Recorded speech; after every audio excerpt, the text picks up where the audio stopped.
Vamos a comenzar presentando a nuestras expositoras.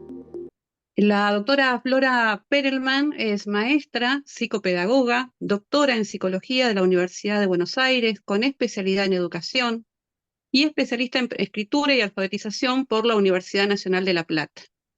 Es docente en la maestría en escritura y alfabetización de la Universidad Nacional de La Plata y en la especialización en alfabetización e inclusión del Centro de Estudios Interdisciplinarios de la Universidad Nacional de Rosario. Ha participado en diversos programas de formación docente en el país y en países de Latinoamérica. Ha dirigido investigaciones realizadas en el marco de la Universidad de Buenos Aires, vinculadas con la lectura y escritura en contextos de estudio, la lectura exploratoria en Internet, la alfabetización de adultos y la lectura crítica de noticias mediáticas. Bien, también nos acompaña la licenciada Fernanda Arem. Fernanda es licenciada en Letras y especialista en procesos de lectura y escritura por la Facultad de Filosofía y Letras de la UBA. Es docente de la materia Taller de Expresión 1, Facultad de Ciencias Sociales también de la UBA. En la actualidad es codirectora del proyecto de investigación, la enseñanza de la lectura crítica de noticias en las aulas, radicado en el Instituto de Investigaciones en Ciencia de la Educación, Facultad de Filosofía y Letras, también de la Universidad de Buenos Aires.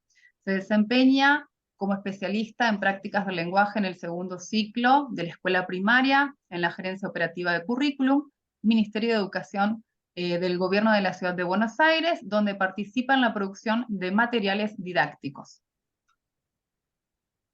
Bueno, también nos acompaña Ludmila Bergini. Ella es licenciada en Letras, profesora en Enseñanza Media y Superior de la Universidad de Buenos Aires, es magíster en Escritura y Alfabetización por la Universidad Nacional de La Plata, es integrante del proyecto La Enseñanza de la Lectura Crítica de Noticias en las Aulas, radicado en el Instituto de Investigaciones de Ciencias de la Educación, Facultad de Filosofía y Letras UBA.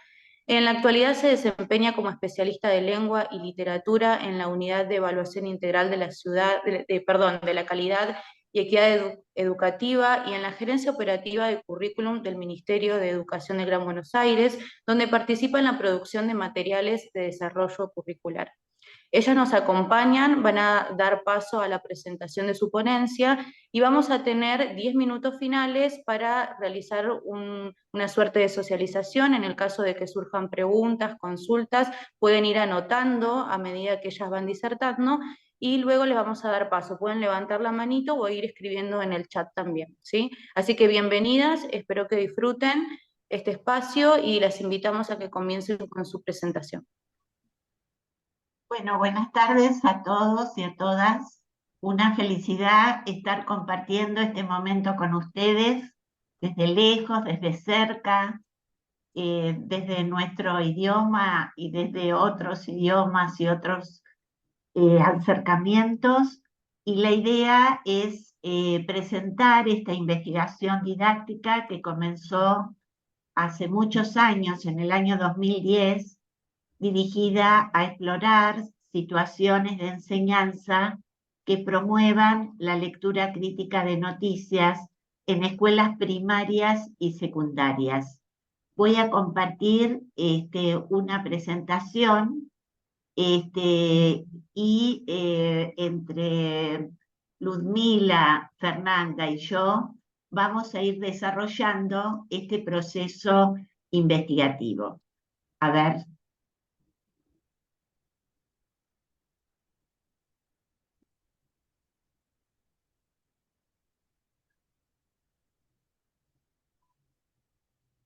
¿Se ve bien?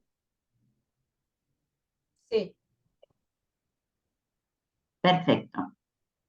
Bueno, en el ecosistema mediático actual, la transmisión de las noticias a través de los medios globales va privilegiando las interacciones veloces y el involucramiento afectivo. Pero como consecuencia se va desplazando la importancia de la distancia crítica, de la reflexión y de la argumentación como prácticas epistémicas. tal como lo plantean Ferrante e Inés Dussel. Entonces se torna imprescindible la formación de ciudadanos y ciudadanas conscientes de la construcción de estos discursos informativos, para propiciar su derecho a acceder a medios plurales que revelen la polifonía de las voces de nuestra sociedad. Ustedes acá van a encontrar un link de nuestro sitio de internet, de la investigación, en el que nosotros hemos incluido todas nuestras ponencias, nuestro trabajo desde hace muchos años, desde el año 2010. Para poder abordar este objeto de conocimiento, decidimos tener en cuenta la tríada didáctica. ¿Qué significa esto? De que primero pensamos que es necesario conocer el saber enseñar, conceptualizarlo, y nuestro saber enseñar es la lectura crítica de noticias. Pero por el otro lado, es fundamental abordar las prácticas sociales y conceptualizaciones de las y los estudiantes. Y finalmente, a partir de estos dos conocimientos y profundización en ambos, empezamos a construir situaciones, condiciones e intervenciones didácticas para avanzar en una progresiva criticidad. Por lo tanto, nuestra perspectiva epistemológica abarca tres dimensiones de análisis íntimamente relacionadas.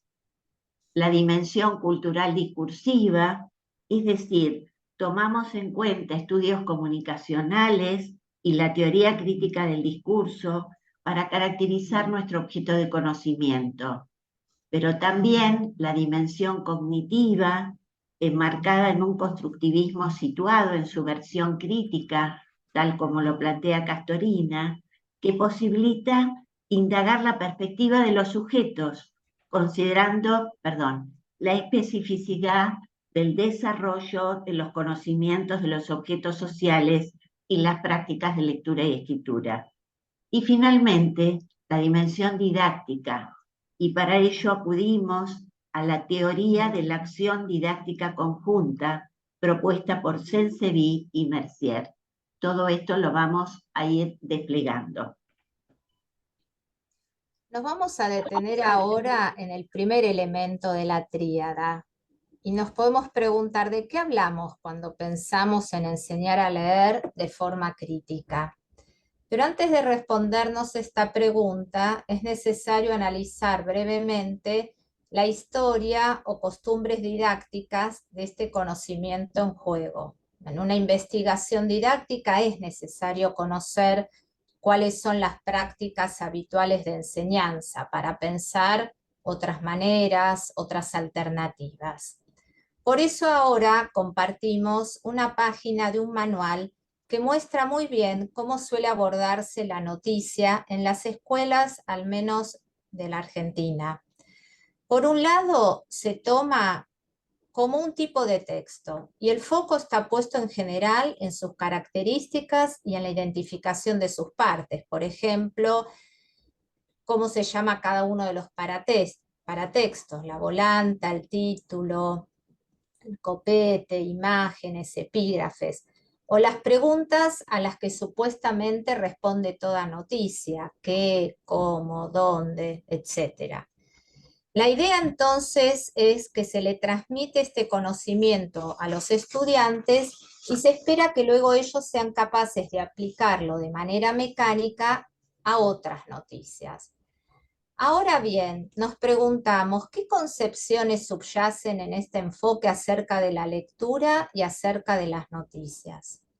Al proponer la lectura de noticias de manera aislada, se las descontextualiza y se invisibilizan todas las marcas que darían cuenta de la instancia de producción, el medio que las publicó, las publicidades que pueden rodear a una noticia, la sección del diario en la que aparecen, la audiencia de ese medio. El problema es que de esta manera se termina considerando a la noticia como una especie de ventana al mundo que nos muestra los hechos tal cual sucedieron, desde un punto de vista objetivo o neutral. Frente a este abordaje, en nuestro grupo, lejos de considerar las noticias como textos neutros que pueden leerse de manera aislada, descontextualizada, sostenemos que son discursos que se producen en el marco de una compleja maquinaria mediática. ¿Por qué compleja? En el sentido de que los medios son organizaciones que se enmarcan en sociedades y tienen ciertas reglas de producción, circulación y consumo.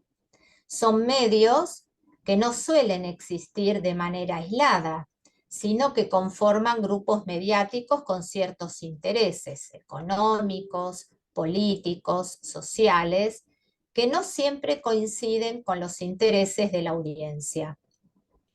Y por todo esto, no solo tienen entonces el propósito de informar, sino también de vender, de captar audiencias.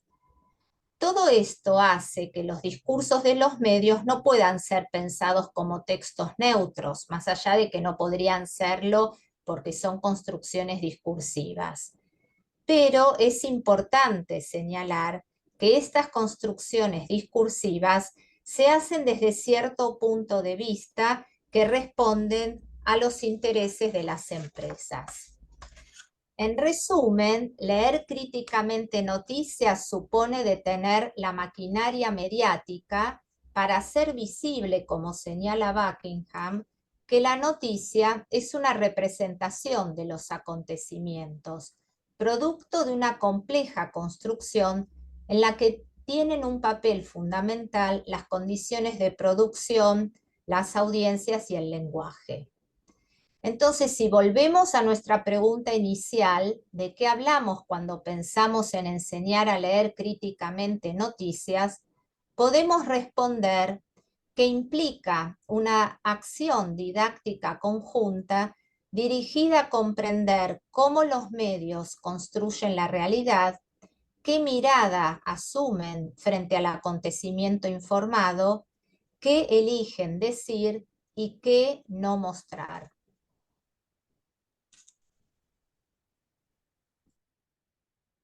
Bien, para abordar el segundo polo de la tríada didáctica, es decir, las prácticas sociales y las conceptualizaciones de los estudiantes en torno a las noticias, inicialmente se llevó a cabo una investigación psicológica y ahora les vamos a comentar brevemente algunos de los resultados que fueron fundamentales después para la investigación didáctica. En primer lugar, con respecto a las prácticas sociales de lectura, encontramos un fenómeno que está en línea con los resultados de varias investigaciones sobre el consumo de noticias en la actualidad y sobre cómo este consumo se transformó a partir del impacto de las nuevas tecnologías. Por un lado, gran parte de la población, pero sobre todo los y las niñas y jóvenes, no buscan noticias intencionalmente, sino que se encuentran con ellas mientras realizan otras actividades, por ejemplo, mientras están en las redes sociales. Es decir, las noticias les aparecen, por lo que se trata de un consumo que se llama incidental, no buscado. Muchas veces en las entrevistas que hacemos o en las mismas clases, es típico que los y las chicas digan frases como las noticias me llegan o yo no busco noticias, las noticias me encuentran. Y en línea con esto, el consumo informativo se realiza de modo espontáneo y azaroso, en cualquier momento y espacio donde uno tenga un tiempo libre.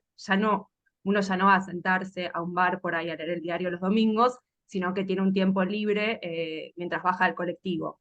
Y así es un consumo que se realiza de forma breve, interrumpida y parcial, y por lo general alcanza con leer únicamente los titulares. Además, se trata de una lectura descontextualizada porque, en general, uno no accede al portal digital, sino que se queda con el titular que ve en las redes sociales, y las noticias terminan mezcladas con todos los otros contenidos que circulan por esas redes, por lo que se produce una pérdida de jerarquía del contenido periodístico. Es fundamental conocer estas prácticas porque están muy alejadas de todo lo que venimos diciendo, lo que recién Fer decía, que entendemos por lectura crítica. Y por esto, también, la escuela constituye un espacio central para proponer otros modos de abordaje de las noticias. Por otra parte, en la investigación psicológica también encontramos, y refiriéndonos ya a las ideas, a las conceptualizaciones, encontramos una génesis de estas conceptualizaciones de las noticias mediáticas desde una perspectiva que nosotros llamamos más ingenua hacia una progresiva criticidad. Esto lo vimos tanto en entrevistas como en dibujos que les pedimos a los niños y jóvenes que representaran cómo piensan ellos que se producen las noticias. Ahí tenemos dos ejemplos que no se llegan a ver muy bien, pero yo ahora los voy a comentar brevemente. En el primer caso, el que está debajo de perspectiva más ingenua, es un dibujo que hizo un chico de 8 años, que está en tercer grado de una escuela de Ciudad de Buenos Aires, pero son ideas que también encontramos después en chicos y chicas de secundaria, o sea, no es solamente de primario. Vemos que hay un periodista aislado que va a los hechos, no hay un medio que lo envía, está completamente personalizado ese trabajo. Y en el texto que escribió, ahí arriba se ve que hay un texto que no se llega a leer, pero al final dice: cuando se explora toda la ciudad, se anota todo en un papel y se lo dan al noticiero, y él dice todas las noticias. Es decir, las noticias son percibidas no solo como un trabajo personal, sino como una ventana al mundo. Son un registro lo más cercano posible a lo que sucedió en la realidad, y no hay ninguna perspectiva acerca del hecho. En cambio, en el segundo dibujo, que pertenece a chicos de séptimo grado, también de Ciudad de Buenos Aires, ya hay una mayor complejidad. Vemos que empiezan a visibilizar algunos aspectos, se representa, por ejemplo, distintas etapas del proceso, aparece la idea de selección, en un momento dice que el periodista tiene que pedir autorización al diario, es decir, no es que se publica absolutamente todo lo que sucede, sino que el diario ahí define, según algún criterio, qué selecciona y qué no. Y también aparece representada la audiencia, ¿no? En un lugar se ven que están todos los lectores que reciben la noticia a través de distintos medios. Pero quizás lo más interesante de este dibujo es cómo se representa la duda del periodista. El periodista está ahí en el centro, dibujado, y dice: ¿qué hago? Y por un lado tiene de un costado un ángel que le dice: digo la verdad, así ayudaría a mis lectores. Y del otro lado tiene un diablo que dice: miento para que me paguen. Es decir, que más allá de los aspectos que ya comenzaron a visibilizar estos estudiantes, siguen sosteniendo la dualidad entre la verdad, que sería decir tal cual la realidad, y la mentira, que sería no ajustarse a esa realidad. Entonces sigue tratándose en cierto sentido de una ventana al mundo. No se concibe tampoco acá a la noticia como una construcción desde una determinada perspectiva. Finalmente, hay dos conclusiones a las que llegamos en la investigación psicológica que fueron fundamentales para los diseños didácticos de las secuencias que implementamos. Vimos que aunque exista esta progresión hacia concepciones más críticas, sigue siendo invisible para los estudiantes el modo en que los lenguajes construyen sentidos. Es decir, no logran ver que ahí hay una clave central para acercarse a la perspectiva de la noticia. Y también siguen concibiendo las imágenes como aseguradoras de la verdad. Si hay una foto o hay un video, es porque eso pasó tal cual. Esto les impide entender que detrás de esas imágenes hay múltiples decisiones que tienen que tomarse, por ejemplo, desde qué ángulo sacar la foto, o incluso qué cosas fotografiar, y que todas esas decisiones son las que en realidad están construyendo el hecho. Sí, a partir de todas estas conclusiones empezamos a construir situaciones didácticas que propician la lectura crítica de noticias. Y para ello adoptamos una perspectiva de una metodología cooperativa, según Censevi Mercier. Esto significa que entre los docentes y los investigadores comparten la responsabilidad epistémica de construir un proyecto común. Concebimos que esta cooperación es una necesidad epistemológica, porque los investigadores pueden participar en la determinación de los objetivos didácticos, pero no pueden sustituir a los profesores. En estas investigaciones, ambos mantienen una relación de simetría, en el sentido de que son profesionales de distinta clase que establecen una relación cooperativa epistémica. El punto crucial de estas investigaciones es que tienen una estructura iterativa. Esto significa que este colectivo implementa y reimplementa el proyecto después de haber analizado y evaluado la propuesta anterior. Es por eso esta investigación que comenzó en el año 2021 inicia trabajando en 2 escuelas primarias y en 2 escuelas secundarias del gobierno de la ciudad, públicas, y luego de los análisis conjuntos volvimos en el año 2022 a escuelas primarias en un 5º y un 7º, y este año estamos trabajando en escuela primaria también, y Ludmila está haciendo su tesis de maestría en escuelas secundarias. Es decir, vamos construyendo y reconstruyendo la secuencia didáctica para encontrar cada vez caminos más progresivos hacia la criticidad. Bien, y en el diseño e implementación de estas secuencias asumimos la perspectiva del análisis del discurso y entendemos el análisis del discurso como una práctica interpretativa y crítica que se dirige a reconocer ciertas marcas o ciertas huellas en las noticias para después convertirlas en indicios que permiten desmontar los mecanismos generadores de efectos de sentido. Con esto nosotros tenemos... Perdón, Sí, ahí está. Las preguntas de nuestra investigación. Por un lado, cómo promover en las aulas la problematización sobre los lenguajes de las noticias, de qué manera convertir el discurso en un objeto a ser develado, qué condiciones e intervenciones didácticas propician una posición de extrañamiento, de toma de distancia ante los productos mediáticos y favorecen el hallazgo de huellas que conducen a la construcción de sentido. A partir de estas preguntas, las secuencias que diseñamos e implementamos se centraron en la lectura de 2 noticias contrastantes sobre el mismo hecho, poniendo el foco en la reflexión sobre el lenguaje. Ahí en pantalla, por ejemplo, vemos las noticias que seleccionamos para las secuencias de 2021, y un punto central cada vez que empezamos a pensar una secuencia es qué noticias elegir, algo que es bastante difícil, y para lo que tenemos en cuenta algunos criterios que fuimos construyendo a lo largo de la investigación. Por un lado, evidentemente por nuestros objetivos, tienen que ser noticias productivas desde el punto de vista de su contraste en los usos del lenguaje, y además intentamos buscar temáticas que sean convocantes para los y las estudiantes y que más o menos ellos tengan algún conocimiento de esas temáticas para que puedan leerlas, interpretarlas e intercambiar sobre ellas. Nosotros vamos a ver ahora a continuación algunos aspectos que resultaron cruciales en el diseño e implementación de la secuencia.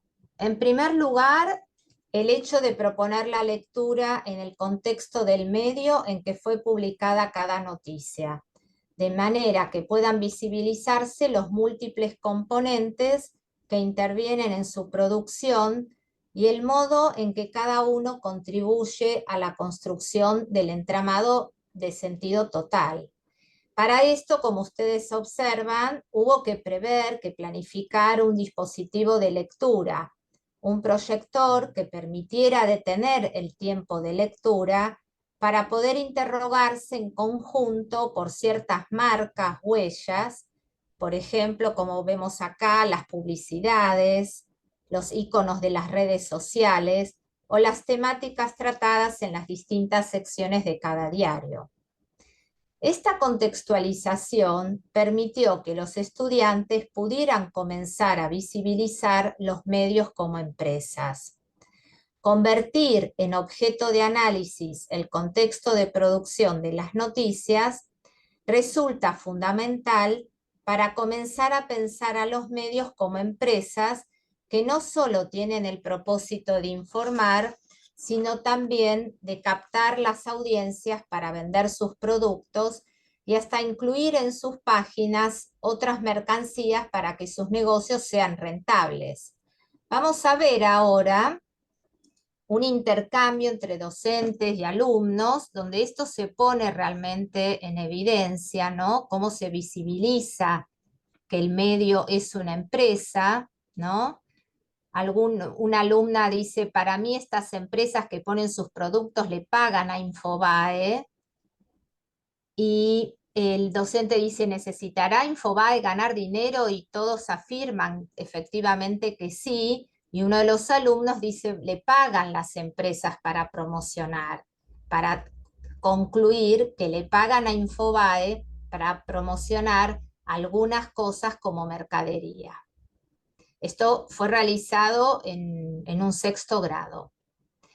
En las implementaciones vimos también que cuando el docente detiene el trabajo y permite que los chicos vuelvan sobre los textos y se interroguen sobre ellos, van descubriendo claves de lectura, es decir, marcas, huellas significativas que evidencian las diferentes perspectivas sobre el hecho.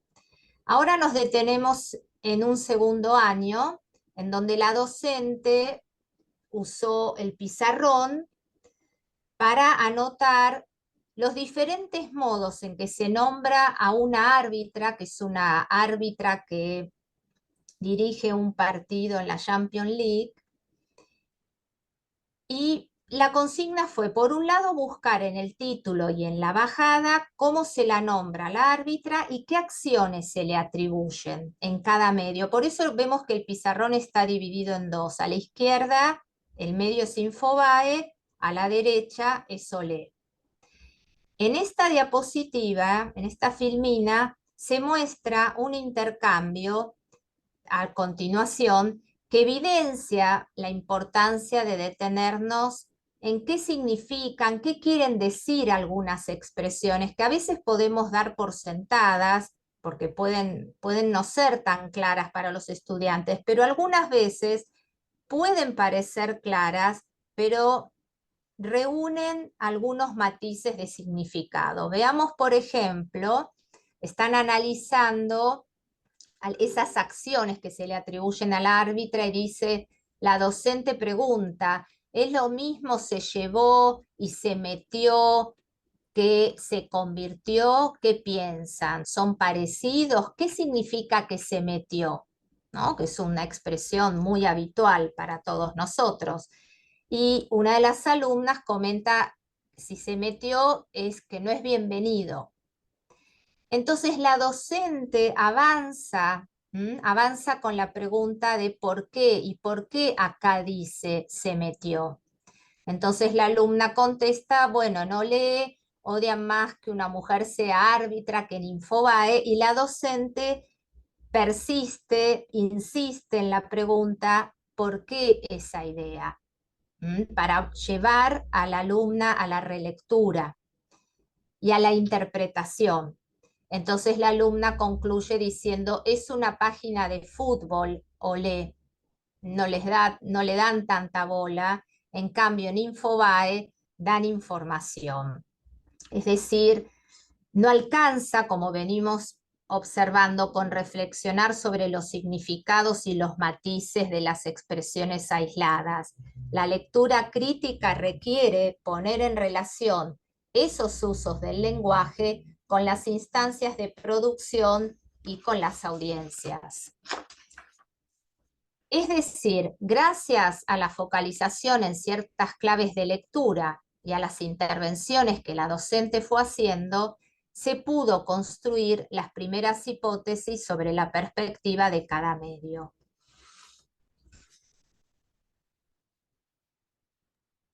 Bien, así los resultados nos muestran que proponer en las aulas comparar noticias permite comprender que cada discurso es una construcción de los hechos desde una determinada perspectiva. Por ejemplo, acá estamos viendo que no solamente, en la anterior, no solamente comparamos los titulares, sino muchas veces en la puerta de entrada puede ser las imágenes contrastantes, que es algo que también ayuda mucho a los y las alumnas a entrar a esas noticias.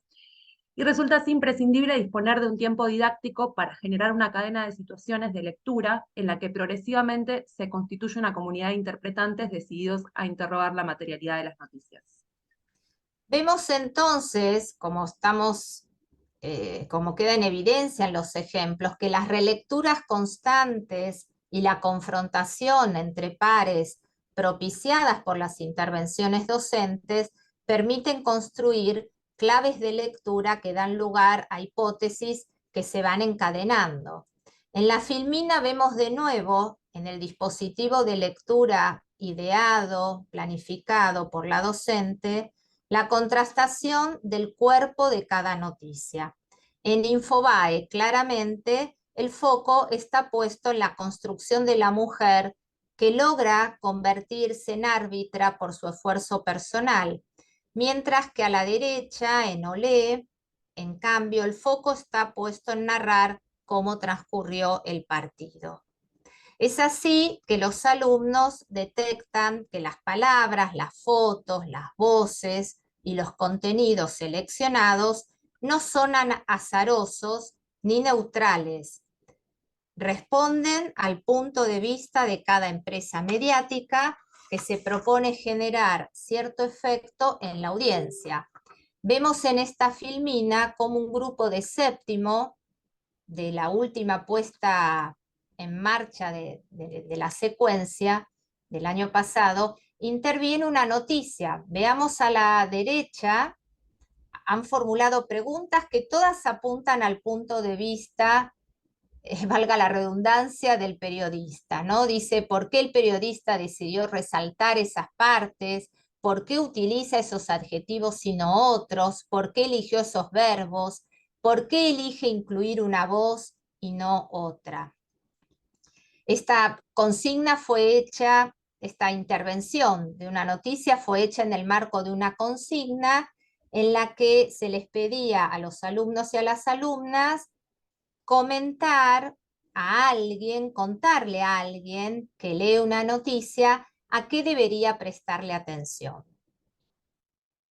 En conclusión, podemos decir que leer reflexivamente en las aulas, en una acción conjunta, posibilita pensar en la diversidad de miradas transmitidas por los medios, práctica que convierte a la escuela en uno de los ámbitos primordiales y en muchos casos el único donde nuestros alumnos encuentran oportunidades de constituirse en ciudadanos y ciudadanas críticas.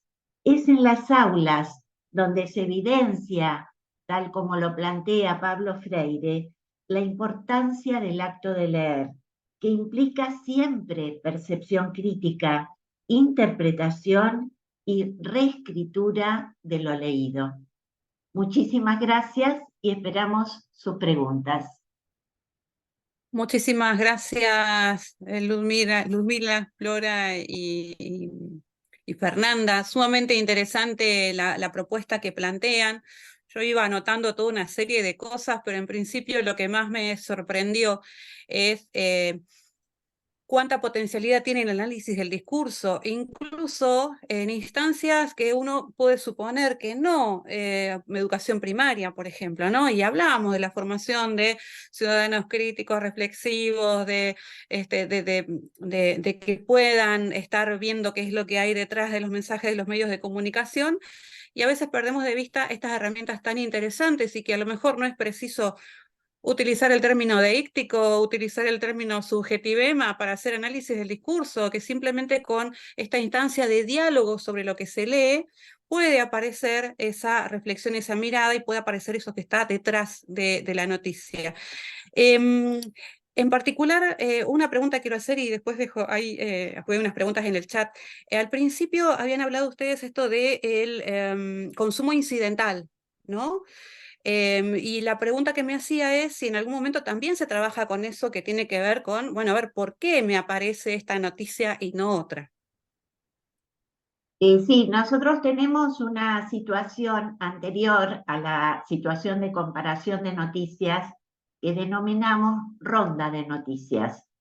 Y es una situación en la que nosotros proponemos a los alumnos que elijan, primero le pedimos como una encuesta en la que ellos tienen que decir cómo buscan las noticias, cuáles son los soportes que utilizan, con quién las leen, y tienen que elegir una noticia de su interés y llevarla al aula. El maestro recibe ese resultado de la encuesta antes de que empiece el primer momento de la clase, y ahí tiene la posibilidad el maestro de pensar cómo va a funcionar esa clase y cómo la va a hacer organizar.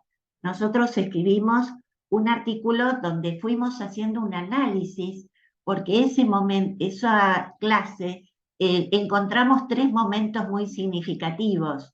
Un momento donde los alumnos empiezan a darse cuenta que sus compañeros también tienen lecturas incidentales y se acercan de maneras muy diversas.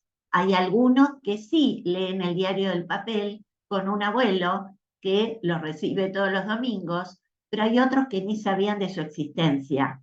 Entonces empiezan como a coordinarse un vínculo, una construcción de alumnos que van formando una comunidad interpretante, de empezar a darse cuenta de que esas noticias a ellos les llegan, pero ellos no saben ni cómo, ni por qué, ni cuándo, y que necesitan poner en evidencia y descubrir. Hay otro momento muy fuerte que es empezar a descubrir que las noticias no están sueltas en el mundo, ni pertenecen ni a YouTube ni a Google, sino que pertenecen a diferentes medios. Ellos las encuentran o los encuentran a ellos en un YouTube o en una red social, ¿no? En TikTok, pero que en realidad pertenecen a medios que tienen intenciones determinadas. Esta es la previa a lo que presentamos en este momento.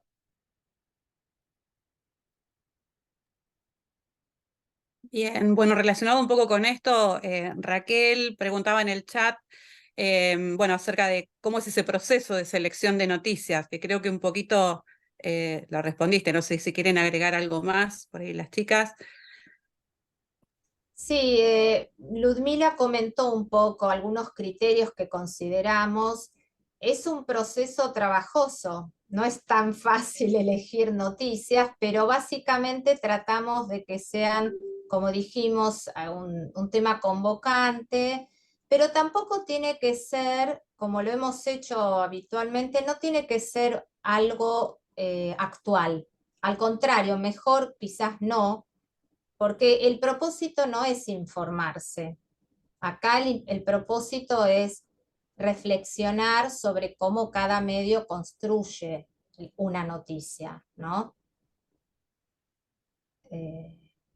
Sí, resulta fundamental que las dos noticias elegidas tengan perspectivas muy diversas sobre el mismo hecho, porque justamente, no sé, el año pasado elegimos sobre los estadios del Mundial y había una noticia celebratoria y otra que ponía en evidencia los 6.500 muertos que hubo en la construcción de esos estadios. Entonces mostrar que un mismo hecho, una misma situación, se puede mirar algún aspecto u otro. Es decir, que los chicos sepan que no alcanza con acercarse a una noticia y a su titular para entender qué es lo que está sucediendo. Y también nos fijamos mucho en que este contraste, digamos, en encontrar marcas discursivas que den cuenta de este contraste. Nos reunimos, digamos, en el grupo a hacer nosotros y nosotras lectura crítica y pensamos, bueno, estas perspectivas, ¿dónde las vemos? Y vamos haciendo como ese caminito que después queremos intentar hacer en las aulas. Exacto, es decir, vamos tratando de encontrar esas huellas, esas marcas, ¿no? Por ejemplo, qué voces se incluyen, voces, cuáles, ¿no? Cómo se las incluye, qué tipos de adjetivos se utilizan, verbos, por poner algunos ejemplos, ¿no?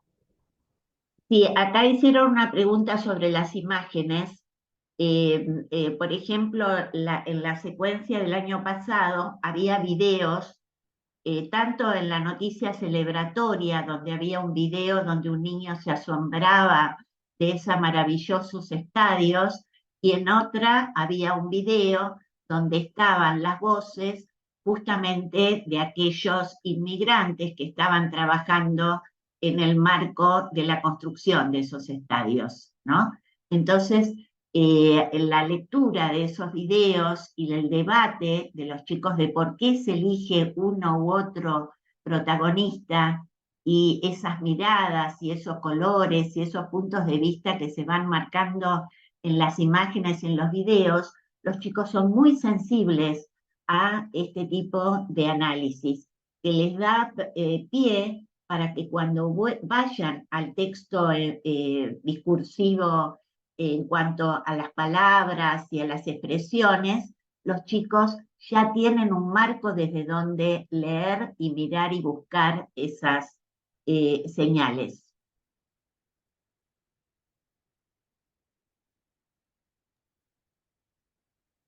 Excelente. No sé si por ahí alguien más de quien está conectado quiere hacer alguna otra pregunta, aprovechando que nos van quedando los últimos minutitos. Ahí tenemos, bueno, algunas personas que están ingresando. Con respecto a esto de la comunidad interpretante, me pareció también sumamente interesante la incorporación de los otros, ¿no? La familia, ¿no? Me imagino que esto también lleva a que los niños puedan llevar esta reflexión después a sus hogares, ¿no? Sí, en realidad nosotros no trabajamos hasta ahora con las familias, pero los chicos traen mucho de la perspectiva familiar en la medida en que de las noticias solo pueden conversar o conversan en esos marcos más íntimos, porque en general no es un objeto que se trabaje en la escuela, y debería hacerlo, ¿no? Y tampoco en las reuniones sociales, digamos, en los niños y jóvenes, y también debería hacerlo. Por eso me parece que la escuela es el punto de partida para que esto empiece a llegar a las familias. Justamente esta noticia intervenida que ustedes observaron fue puesta en la puerta de la escuela y los padres que ingresaban le contaban a los chicos que ellos también eran inmigrantes, era una escuela pública de un lugar muy desfavorecido de la ciudad de Buenos Aires, y decían que ellos también sufrían esas condiciones de trabajo. Es decir, que los padres podían acercarse a través de esta perspectiva crítica que ellos iban construyendo para ampliar las posibilidades interpretativas de estos niños, ¿no? Es decir, que ahí se empieza a triangulizar esta posibilidad de incorporar a las familias. Excelente. Ahí, bueno, creo que hay alguna colega del área de lengua y siempre cuando en las salas de profes nos cuestionamos de qué manera llevar la gramática y trabajarla en el aula, y bueno, uno cuando escucha cómo se hacen estos procesos, en definitiva aparecen términos que son específicos de la gramática y que son necesarios.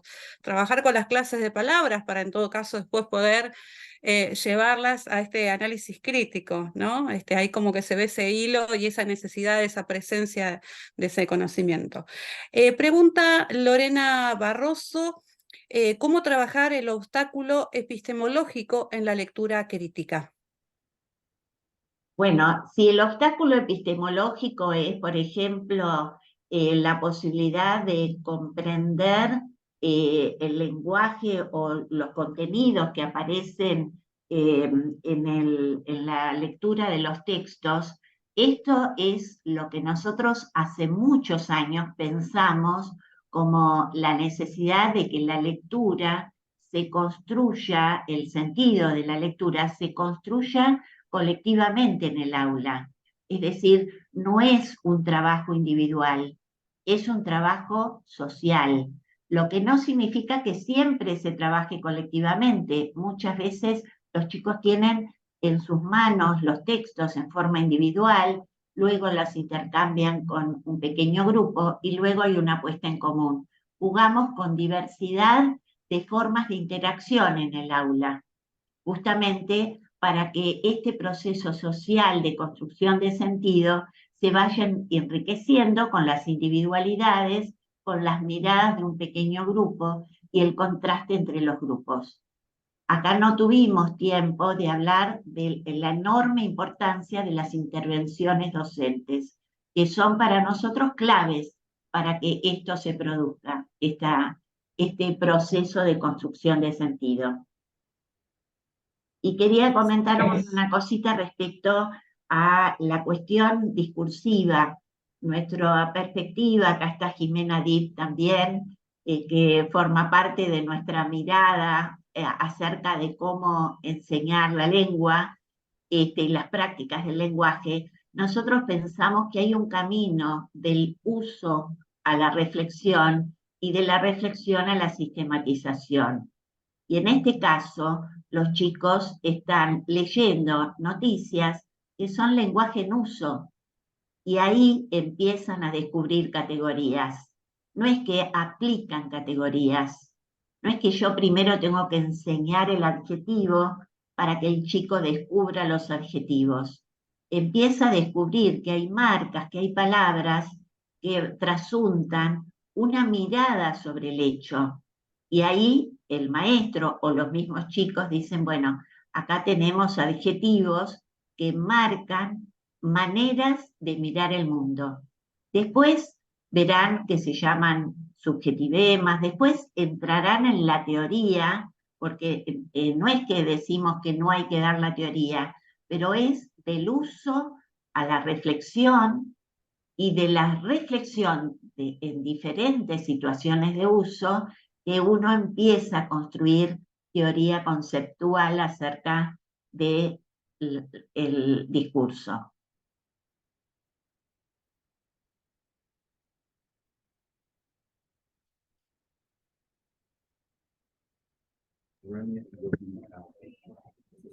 Muchas gracias.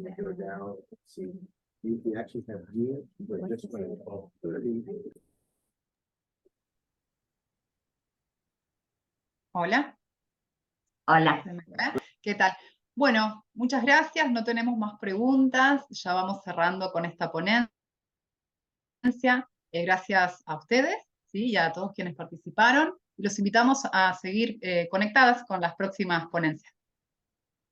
Bueno, vamos a dar Adiós. una, no sé si se puede, pero decirles Sí. que dentro de no sé a qué hora Jimena Dib va a dar también una conferencia que es como una continuidad de esta investigación, es su tesis de doctorado, donde ella toma estos conceptos, pero al servicio de entender qué pasa con los currículum. Así que, bueno, se las recomendamos fervientemente. Bárbaro. Bueno, muchas gracias. Que tengan buen día. Gracias. Muchísimas gracias. Volví a conectarme y desconectarme. Muy amable, y seguiremos la línea de Jimena para continuar pensando esto del análisis crítico de los mensajes de los medios de comunicación. Gracias. Gracias a ustedes.